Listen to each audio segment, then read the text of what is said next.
Midwinter, 2016. A man exits an elevator and walks across the wood floor of the Western History Department at the Denver Public Library. He stops at a desk, speaks with a librarian, and walks away with 2 files filled with newspaper clippings. The man takes a few steps, finds an empty wooden table and sits down. After a few minutes of paging through articles and looking at old photographs, a curtain is slowly pulled back to reveal history's theatrical stage. The backdrop is Denver, Colorado in the 1930s, 40s, and 50s. The actors are black and white photos, newspaper clippings, and pamphlets on something called the Brotherhood of the White Temple. The torn and yellowed newspaper clippings begin to write the libretto for a strange operatic narrative from the early 1900s. Imagination, uncertainty, and world war are the thematic elements of this comic drama. Born out of the Dust Bowl and America's Great Depression, escapism, hope and persuasion, a story of human struggle emerges from the mist of history into our time through faded newsprint.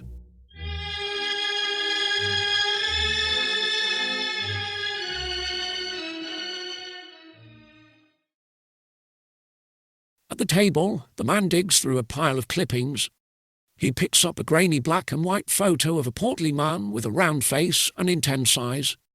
Sitting on a large throne, his slippered feet, crossed together, rest a few inches off the floor, and an elaborate silk robe covers his well-fed frame. The photo, taken by Harry M. Rhodes, is attached to an article with a headline that reads, "White Temple has new home." The man's glance then moves from the photo back to the pile of newspaper clippings. The article headlines begin to organize into a vague storyline. Quote, "Denver Mystic is constructing atomic Armageddon refuge. Cult flees into the Rockies. Atom attack forecast this year. Cult leaders doomsday passes. World still safe." Written between 1940 and 1973, the articles are a combination of op-ed pieces and public announcements, oddly personal and specific. A few of the articles from 1946 provide a commentary on the attire of a man named Morris Doriel. Quote, "Yellow satin that graced Doriel's robust figure cost no less than $25 a yard wholesale," followed by a response from Morris Doriel, contrasting the previous week's article and aiming to set the record straight. He states, "As a matter of fact, the satin cost 75 cents a yard." Another piece adds here, "Pink cheap prophet Doriel, garbed in a gold-trimmed robe of purple silk, addressed his followers from a throne." Filling out the commentary, one more article reads, "He sat yesterday in the throne of his auditorium, a beautifully carved chair, purchased from the collection of the late Dr. John Elsner of Denver." The articles comprise a petty and unnecessary back and forth between the reporters and Doriel about silk robe costs. Scanning more newsprint, a sentence from a 1946 article written by Lee Casey pops out from the pile. Quote, "I visited the temple one night during an instruction period for novices and discovered that collections are strictly in advance. The intake from the previous week, as proclaimed from a placard in back of the shrine, was just short of $3,000. Not bad. Not bad at all for Doriel, who started with perhaps half a shoestring in South Denver some 10 years back." In addition to the newspaper clippings, there are also pamphlets printed by Dr. Doriel, short, tattered, fraught with errors, and misspaced typewriter font. Imaginative titles provide insight into the group's mindset. A few titles that particularly stand out are America's Future, a prophecy concerning world events, Many that are now living shall never die, Master of Destiny, The Inner Earth, Astrochemical Analysis, and the Emerald Tablets. The pamphlets touch on Dr. Doriel's apocalyptic predictions, interpretations and explanations of World War I and II, as well as an a la carte sampling of religious and occult metaphysical concepts. Rhetorical questions bookend the articles and read like bait for a naive person. Quote, do you desire to know the mysteries? Do you desire a more abundant life? And do you desire to be a leader in the new age? The questions draw the reader towards an invitation to study with the temple to, quote, attain all these desires and speed the establishing of the new golden age, followed by a sentence which states, I pledge secrecy regarding all lessons, passwords, and rituals which may be imparted to me by the Brotherhood. At the end of this sentence, an ominous blank signature line lies in wait for the proper candidate. Reading between the lines, the clippings provide bits of insight into the organization and the public opinion of the group, as well as a vague sketch of a man named Morris Doriel, a blurry outline of a soldier, an author, atomic age cult leader, and a Renaissance businessman. Late winter 2015, on the outskirts of the Pike National Forest, a man drives past a white sign with chipped green letters which reads, "The Brotherhood of the White Temple Metaphysical Church and College, established 1930. This signpost marks a philosophical departure from the normal into the fringes of society and the hazy netherworld of a cult from the early 1900s. Further up the road, a tan brick building with a white facade stands out against the pine trees and scrub oak. White wood pillars give the building a homespun grandiose air, while the disrepair and neglect of the grounds speak to the current state of affairs. This brick and wood structure is the modern-day headquarters of the Brotherhood of the White Temple, which, once upon a time in 1940s Denver, they called the cross streets of 2nd Avenue and Broadway Street near downtown their home base.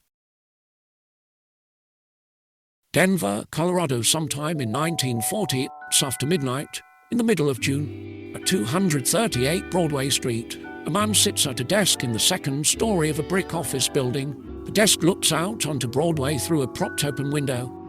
A Remington typewriter, wooden radio, and a half-full glass of beer sit atop the small brown desk. Tinny speakers from the radio play a tune as the keys from the typewriter fill the small room with an irregular percussive rhythm. The sound of an occasional passing car wafts in through the open window. Typing at a quick pace, the man at the desk finishes one last word, presses the period key, and reads back over his peculiar sentence. The events foretold in the following pages are the things which I read in the secret archives, and which were told me personally by the wise men, the great masters of the White Lodge. After reading his sentence, the man types out, America's place in the coming golden age, and looks over the page as the music plays on. A scene similar to this undoubtedly took place at 238 Broadway Street, which in 1940 was the headquarters of an organization known as the Brotherhood of the White Temple. At the helm of the organization, a man named Morris Doriel sat typing drafts of his writings, small crudely printed pamphlets, which according to him contain the secrets of the world's past, present, and future. Dr. Morris Doriel was born Claude Doggins from Sulphur Springs, Oklahoma in 1892, which at that time was a Choctaw Indian community with no retail shops, a United States post office until well after Oklahoma's statehood in 1907. By his own account, he was 1/64th Choctaw Indian, and mostly Irish and English. As a boy, Doggins was an avid reader of what is now early science fiction. He was said to have read more than 1,500 volumes as a young man, which could have limbered his imagination. For a curious kid with a fertile mind, reading Jules Verne or H.G. Wells could have been a transformative experience, as well as a vehicle out of a dusty corner of Oklahoma. Claude Doggins served in the Signal Corps for the U.S. Army during World War I. The changes he went through, or the horrors he witnessed during World War I are unknown, but the experience undoubtedly changed him. Basic Army training is designed to teach discipline and mechanized murder to young men. This experience alone would have marked a major change in Doggins' life, and then he went off to war. On record, his self-reported backstory is fantastic and suspiciously Jules Vernean. His biography also contains major plot points seemingly lifted straight off the pages of James Milton's 1933 novel, Lost Horizons. His epic journey reads as follows. Upon discharge from the army, he travelled to Tibet, where he then lived for 8 years. While in Tibet, he met and studied with the Dalai Lama, assimilated into a group of masters from a great white brotherhood who met and communicated through something called the astral plane. He also discovered the lost city of Atlantis and somehow visited a subterranean great white lodge made of marble 75 miles beneath the forbidden city of Lhasa. This lodge was reached by a gravity-neutralizing elevator. In this lodge, a 12-man Supreme Council regularly met to plan world strategy. One could take two lines of thought on this. Either he lived in Tibet for 8 years, met some masters of a great white brotherhood, travelled 75 miles under the Himalayas, and found Atlantis. Or he didn't, and was living in Oklahoma reading about the Far East, ingesting peyote, and undergoing a Kafkaesque metamorphosis from Claude Doggins into Dr. Morris Doriel. Either way, it's conjectured to speculate on how he spent his time from 1918 to 1929. All we know is that he showed up in Denver around 1929, incorporated a religion the same year, and changed his name to something more suitable for astral projection and the solving of life's great mysteries. We do know for a fact that this era was a turbulent period for most Americans. 1929 was the year the stock market crashed, the start of the Great Depression, and the beginning of an era known as the Dust Bowl. As a whole, America was in crisis. The Southwest weathered mile-high storm clouds of dirt, as gale-force winds blew farmland, livelihoods, and despondency across the southwestern states. The Depression caused nationwide poverty, malnourishment, and suicide. People were humbled to the point of breaking as they struggled to make sense of their terrible luck. The devout blamed themselves, the secular blamed the system, and the rest split the difference. Out of guilt over mismanaging land and contributing to the Dust Bowl, one Boise City, Oklahoma newspaper printed an admonishing Old Testament verse which reads as follows: "I have smitten my hand at thy dishonest gain which thou hast made." Upon reading the published verse, some left town assuming the Lord was punishing them for their greed. For many, this was a time of amplified pain and a heightened need for answers to impossible questions. This is the year Claude Doggins made his way over the dusty roads of Oklahoma, through the Southwest and into Depression-era Denver. Agriculturally minded and poverty-stricken, Denver in 1929 was a lone metropolis among the rural landscape. Conditions under which Mr. Claude Doggins entered Denver are unknown. How Claude Doggins gained public acceptance is unknown. His recruitment methods are unknown. All we know is that he managed to build a sustainable life for himself in the process. During profound economic depression and an agricultural disaster of biblical proportions, this man prospered. Not only prospered, but built a movement around his writings, got attention from national news, provided hope for many in need, and commissioned one, possibly two elaborately tailored silk and gold robes. Throughout the 30s, America bore the weight of a struggling economy and a looming global conflict. For most people, even earning a decent living was a rare luxury. Out of his typewriter, Claude Doggins created a depression-proof business, tax-free and fueled by the inexhaustible resource of human uncertainty. Business grew, while the U.S. government encouraged families to grow victory gardens to sustain themselves during World War II. Dr. Morris Doriel sold victory candles for $2.50 with an explanation of the unknown. This man sat in a small office and wrote about polar paradises, vitamins, flying saucers, past lives and underground white marble caverns in the center of the earth and the lost city of Atlantis. And still, he succeeded where most struggled or failed. World War II pulled America out of the Depression and pushed the country into the theater of war. Husbands and sons boarded trains at Denver's Union Station and were carried away to face the realities of World War II. One could picture Dr. Doriel handing out 20-page books about how to avoid growing old, or a paradise inside Earth to crowd of soldiers at Union Station. One could also picture the aforementioned littered all over the platform as the Amtrak rolled out of the station. The departing train would leave a pool of grief-stricken wives, girlfriends, mothers, and fathers all in need of counsel. Through his self-mythologizing charisma and the allure of foreign ideas, he managed to convince some of his validity. In 1946, major local newspapers, as well as Time and Life magazines, all interviewed him. Attendance to his services continued to grow. Correspondence students rose into the thousands, each paying Morris liberally. He purchased real estate for his cause, first a small office off Broadway, and then a prominent 3-story stone mansion in Capitol Hill. This area of Capitol Hill was and is littered with religious architecture. Within a 6-block area, most of the established religions were represented. An imposing Masonic lodge, on the White's Pillar of Fire Temple, and the impressive Catholic Cathedral of the Immaculate Conception, all just blocks away from the Brotherhood's new location. In short, moving out of South Broadway and into this neighborhood may have lent credibility to the organization by sheer proximity to the other churches. The cocktail parties attended, and group recruits must have come from increasingly prominent places in Denver's religious and social circles of the 1940s.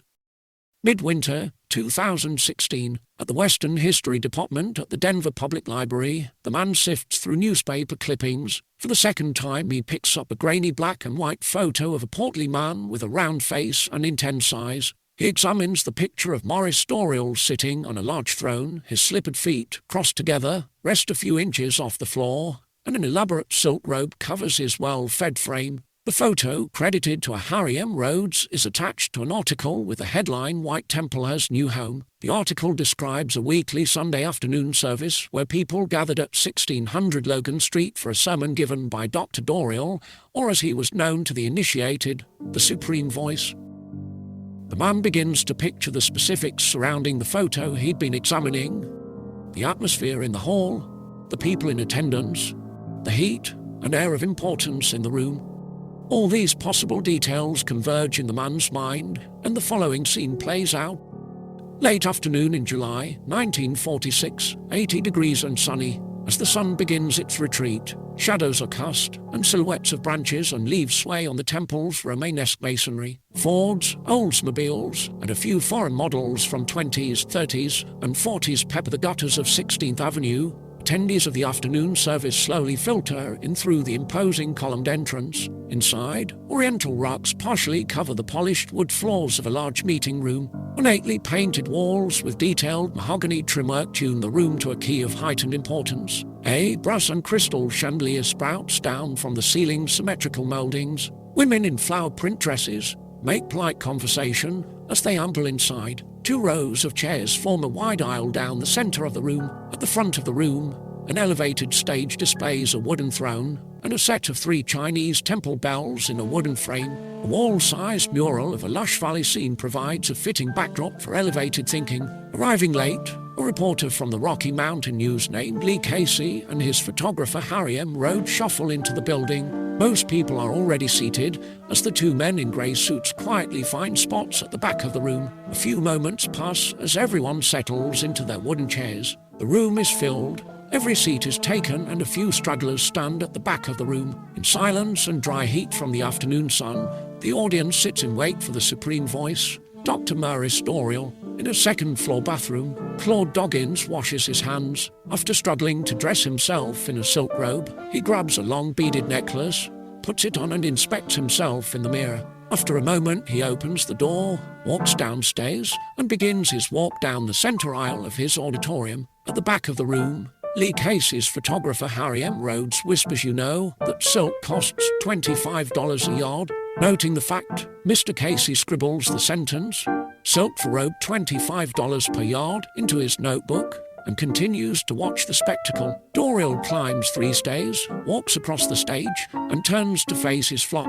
He sits on his throne and looks out to the faces of his people. Women intently stare at Doriel as they fan themselves with pamphlets, and men block their faces with handkerchiefs. Doriel silently curses his tailor for designing him an uncomfortably hot robe as he spots Lee Casey at the back of the room. The photographer stands up, takes aim with his camera, and pushes the shutter. Beads of sweat appear on Doriel's forehead as he greets his followers and begins to illuminate the great mysteries of life. The Supreme Voice speaks slowly as he transitions into the finer points of teachings. He introduces the concept of interdimensional astral conscience projection, a fundamental technique used to communicate and receive instruction from the masters of the Great White Lodge, the source of his vast knowledge and the namesake of his organization. Glistening from sweat, the Supreme Voice opens his book, Astral Projection, What Is It, and How to Accomplish It, and then proceeds to theatrically read from his text. I want to explain what is meant by the astral plane. We must bring into consciousness the realization that we are now manifest on the astral plane. We must devote that consciousness. To do it, we may lie or sit. I may say you should never attempt conscious projection immediately after eating a heavy meal or while lying flat on the stomach. These are the only 2 don'ts. Adding a third, he continues to read. One should not attempt to make a projection except under the direction of one who has traveled the path, for there are certain laws which must be observed. Now, visualize a light of any color you wish, spinning around. Then will for that light to expand and contract until you feel as if your head is full of light. It is in the astral plane that the great adepts begin their teaching. At that moment, a loud car drives down 16th Avenue. Lee Casey takes notes, and Doriel carries on.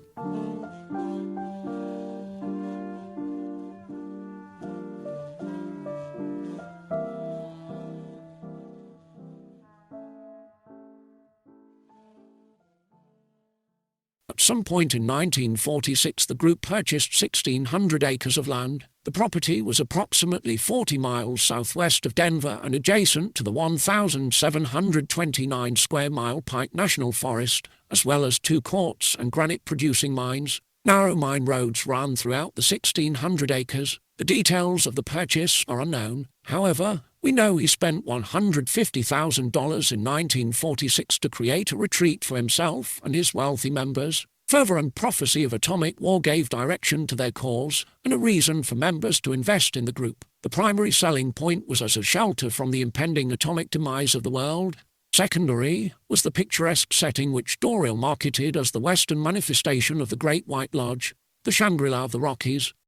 Heavy lead deposits in the soil were sold as a barrier against atomic weaponry. Therefore, members that invested had secured safe passage through an atomic attack, and some peace of mind in the face of modern uncertainty. For Dr. Morris Dorial, acquiring that land may have been a surreal moment, a realization that he was living a science fiction story which he birthed into reality through the strikes of his typewriter.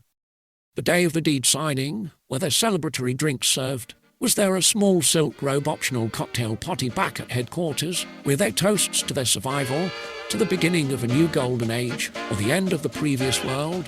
Did Dr. Morris Dorial give a well-lubricated speech followed by a toast to the Shangri-La of the Rockies? Was there small talk of baseball, carburetor issues, or the woman standing across the room? Were there inebriated attempts at astral projection from the novice members in the early morning hours? The answers to these questions are lost into the void of history, yet one can assume the occasion would have been a high watermark in the life of Claude Doggins.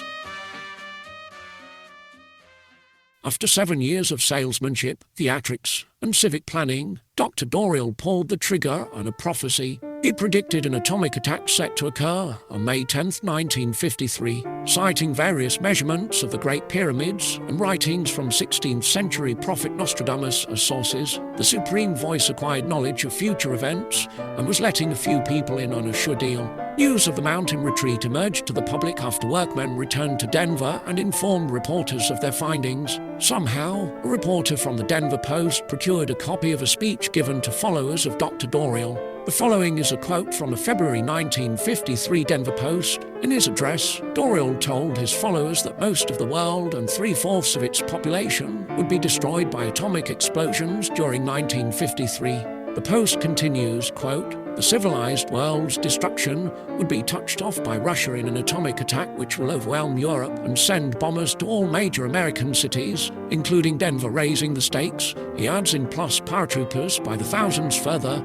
A quote from February 17, 1953 Greeley Tribune reads, "The date of May 10th is indicated," Dorial said, "in his studies and measurements and symbols of the Great Pyramid and the original writings of Nostradamus." Quoting Dorial from a 1953 Rocky Mountain News interview, "The atomic refuge is now completely stopped and ready for the end." Luckily, the predicted apocalypse date accommodated the completion of the plumbing and drywall work. In 1953, the drive from Denver to the Pike National Forest would have been a great endeavor. One can picture a 1940s Chevrolet driving southbound on the paved avenues of downtown Denver to the empty highways, which eventually narrowed to small dirt roads. A right-hand turn points the vehicle toward the mountains and up a steep forest access road. A white sign with green letters approaches as the motor pulls the car up the grade. The Chevy drives past home after home built into the hillsides before it descends into a valley. Steep hillsides and pine trees, more homes and 2 dormitories built from cinder blocks line the winding dirt road. The car continues to roar forward as a cloud of dust follows behind the coupe as it motors through a grand tour of Shangri-La of the Rockies, resort community and atom bomb haven. Geographically and philosophically, the distance from Normal and Denver would have been felt on May 11th, 1953, the day after the predicted apocalypse, and the beginning of what must have been an interesting public relations problem for the doctor. How could all this happen? How was this man able to sell radical and improbable ideas to a willing market? How did this man saunter into a city, purchase some silk, write some science fiction, and create a community of presumably average and somewhat rational citizens? This question has no definite answer, but 2 possibilities are as follows. A, that we never really understand why we believe in certain ideas. that the facts which make up our worldview may be a chance combination of ideas which resonate with who we are at a particular moment, and then colour one's viewpoint from then on, that our tastes and insecurities may dictate what we believe, more than reason or fact, that the concept of truth can shift based on our life circumstances, and what we define as truth may depend on the amount of relief a person buys by a belief. Or is it be that Dr. Morris Storial was tapping into some deeper reality by weaving a web of belief from multiple lines of thought and homemade science fiction? Was he able to provide a needed alternative to the conventional mindset of that time? Was he an atomic age shaman, guiding his tribe through wartime uncertainty with peyote and a gold-trimmed silk robe? The story of Morris Storial makes one wonder if the creation of a religion is as simple as nudging an idea out into the world, claiming truth, and waiting for the inevitable mixture of exhaustion, vulnerability, or depression to walk by and pick it up. How many similar stories have occurred in our recent past, much less the entirety of human history? If the cards were dealt differently, Dr. Morris Storial could have created a rival to Scientology, an alternative to L. Ron Hubbard's version of fact and truth. The fragile human condition provides an open market for a writer with the proper pseudonym and wardrobe. Much like individual worldview or political debate, the element of truth in Dr. Morris Storial's story will shift with each new set of ears that hears it. Whether charlatan or true philosopher, we will never really know. However, we do know that during the depths of an economic depression, this man earned a good living, published his writing, and gave a group of people some momentary peace of mind in a turbulent world.